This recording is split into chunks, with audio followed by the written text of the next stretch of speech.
Hey, it's Dave Hooke with Keller Williams of Central PA and the Dave Hooke team out of South Central Pennsylvania. On today's video blog, we're going to answer the question, how did this homeowner lose $105,000 by overpricing in a shifting market? Stick around to find out. All right, on today's video blog, we're going to answer the question, how did this homeowner lose $105,000 by overpricing in a shifting market? There is a concept that you need to price the property to sell, and a property is only worth what a buyer will pay for it.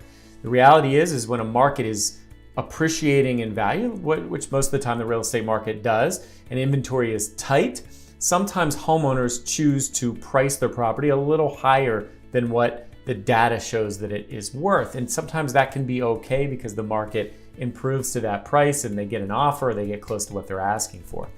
However, in a declining market, a market where the pendulum has shifted the other direction, that can be concerning to price on the high end or even at what the data is telling us the property is worth, because the pressure or the demand is slowing, values are shifting, and you have to be really careful not to get behind that shift. There's an example of a property that is an example I go to often, where I won't mention the address or any names or anything, but it is available on public record. However, I'll keep that information off of our record here and just give you the example of what happened. Essentially what happened is that in the market leading into the real estate recession in 2007 and 8, there was a homeowner that decided to price their property a little higher than what the property was inherently worth. It was worth about $375,000, and the homeowner priced it at $450,000, knowing that most homes were selling for top dollar in that market. The problem is the real estate recession had started and the bottom fell out of the market. And so after about a year of marketing the property at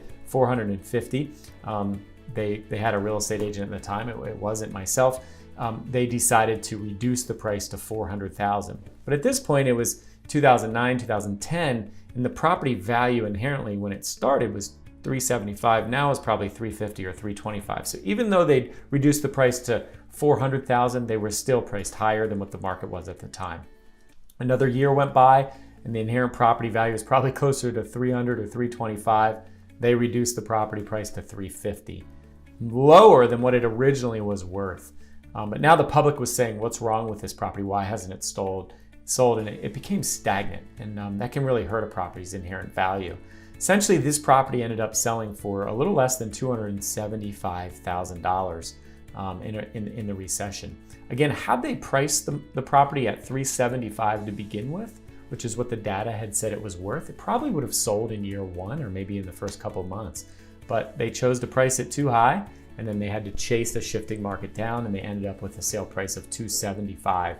Essentially, they sold it for about $100,000 to $105,000 less than what the property value inherently was. So, a word to the wise: make sure that when you contact your realtor, you get thorough analysis on value. Get a lot of data for what properties like yours have been selling for, but also ask, is the market trending up, or is it plateaued, or is it shifting the other direction and demand is declining? That's a really important question so that you don't lose money when you price your home. If you have any questions about this topic or anything else, let me know. And also, don't hesitate to reach out for a free home value estimate of your own at the information below, and one of us will follow up and take good care of you. Thanks so much, and we'll talk to you soon.